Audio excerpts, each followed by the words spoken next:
Hey everyone, Mr. Sujano here. In today's video, I'm going over the best emulator apps for each Nintendo system on Android. Let's get started.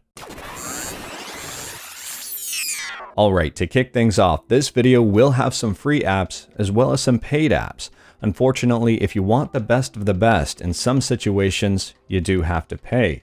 But if you don't want to pay a dime, I'm going to try to make sure you're covered as well. Now, first up is one of the best free solutions and one of the best solutions overall, and that is RetroArch or RetroArch 64. If you have a 64-bit operating system on your phone, you can give RetroArch 64 a try, or you can just give the standard RetroArch a try, or both.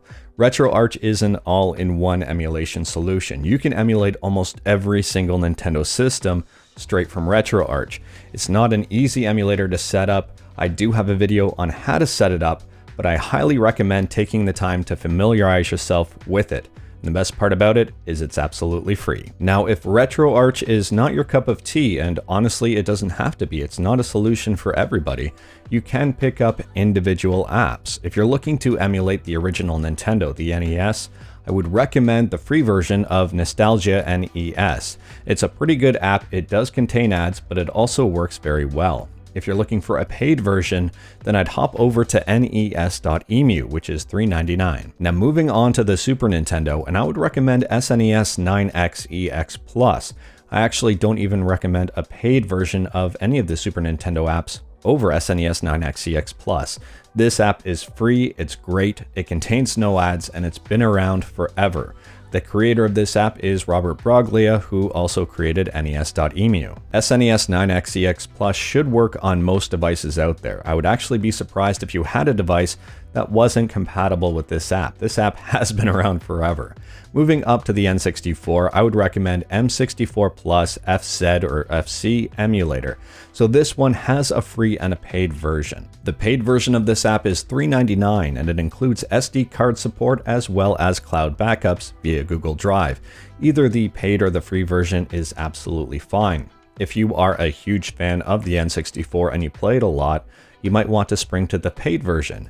If you don't play it all that often, the free version should be absolutely fine for all of your needs. Next up, for the Nintendo GameCube and Nintendo Wii, I would recommend Dolphin Emulator.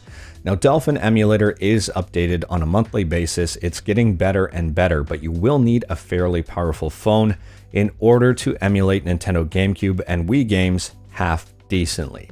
About a year ago, I would say there was barely any phone on the market that could actually handle this at full frame rates. And even in today's market, I would say most phones out there cannot handle this emulator running full GameCube games and full Wii games at full speed. But if you are dead set on emulating GameCube and Wii on your Android device, look no further, this is an amazing app. Now moving on to Nintendo handhelds, for the Game Boy and Game Boy Color, I recommend Pizza Boy. This emulator will do both systems, there is no advertisements, and it's 100% free. If you want the paid version of this app, Pizza Boy Game Boy Color Pro, it is $4.49, and it doesn't give you any additional emulation quality, it just gives you additional features inside of the app. I find this app so good that I don't normally even pair a Bluetooth controller to my phone when I'm playing Game Boy and Game Boy Color games on it. And now moving on into the Game Boy Advance. For the Game Boy Advance, we're on the same theme here. I recommend Pizza Boy Game Boy Advance Free. Again, this app is 100% free and contains no advertising. If you want the paid version for some additional features, the paid version is $4.49. It's also an amazing emulator, and it's called Pizza Boy Game Boy Advance Pro. The entire lineup of Pizza Boy apps for Game Boy Advance and Game Boy/Game Boy Color run on most phones extremely well. Now moving on up into something a little more recent, the Nintendo DS. This is not for the 2DS, this is not for the 3DS.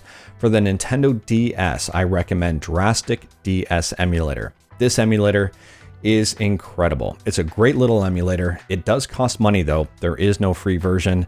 It is $4.99. If you are dead set on emulating Nintendo DS, you cannot go wrong with this emulator. It's very compatible with a lot of different phones and it works extremely well. And now last but definitely not least, Nintendo 3DS and 2DS emulation is available on Android via Citra Emulator. Citra Emulator is a fairly new emulator app on Android, and To be honest, it probably won't work with a lot of phones out there. If you want to emulate Nintendo 3DS, you will need a very powerful phone, considering first and foremost, it's very demanding, and secondly, everything right now is cutting edge. And not only will you need a powerful phone, you'll also need a powerful phone running with a Snapdragon processor. Nintendo 3DS emulation on Android is in its infancy right now. It's very new, but again, this emulator is also free.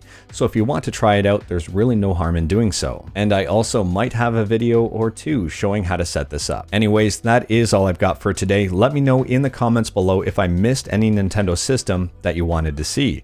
Additionally, let me know which of these was your favorite emulator, or if you use a different one altogether. If you like this video, leave a like. If you didn't like this video, leave a like. Hit that subscribe button, check out my other videos. Thank you everyone, take care.